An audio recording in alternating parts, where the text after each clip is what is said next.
यज्ञ कर्म का फल बताते हुए भगवान कहते हैं कि यज्ञ से प्राप्त यज्ञ शेष को निष्काम भाव से जनहित में लगा देना ही पुण्य है।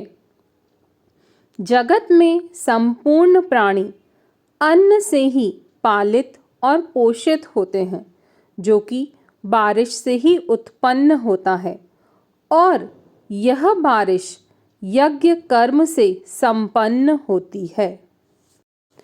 सुदर्शन चक्रधारी भगवान श्री कृष्ण कहते हैं कि यह सृष्टि चक्र अनवरत रूप से सक्रिय रहता है। श्री ब्रह्मा जी से वेदों की उत्पत्ति हुई है और वेदों से ही कर्म करने की सद प्रेरणा मिलती है। निष्काम सत्कर्म यज्ञ कर्म समान ही माने जाते हैं।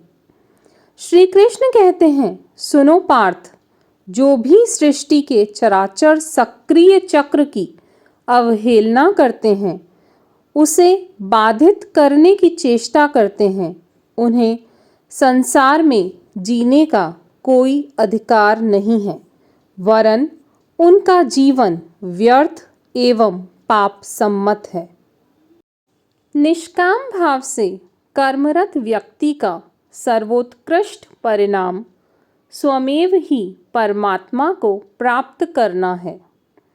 परमात्मा तत्व की प्राप्ति के लक्षण हैं। स्वयं में संतृप्त, संतुष्ट एवं आत्मविहारी जीवन जीते हुए परहित में सदैव तत्पर रहना।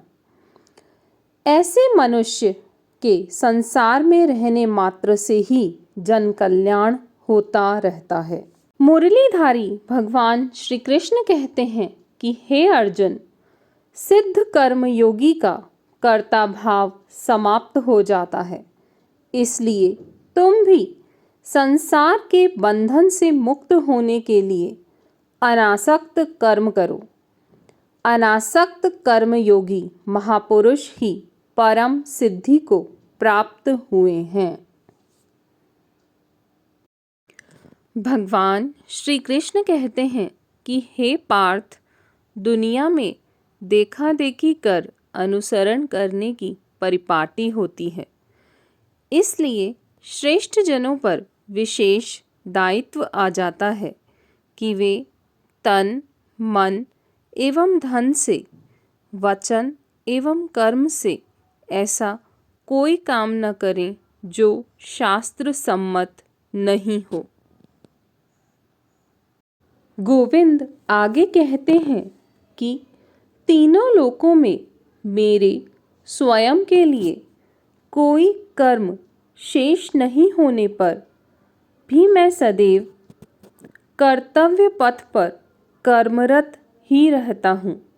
अन्यथा तो हे अर्जुन, मेरा अनुसरण करने वाले भी कोई कर्म नहीं करेंगे, जिससे सभी व्यक्तियों का अहित ही होगा।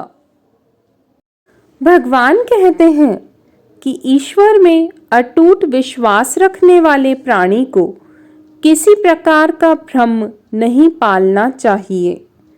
अपने इष्ट के प्रति समर्पित एवं अनासक्त रहते हुए कर्तव्य पथ पर अग्रसर रहते हुए शास्त्र सम्मत कर्म करना ही उचित है।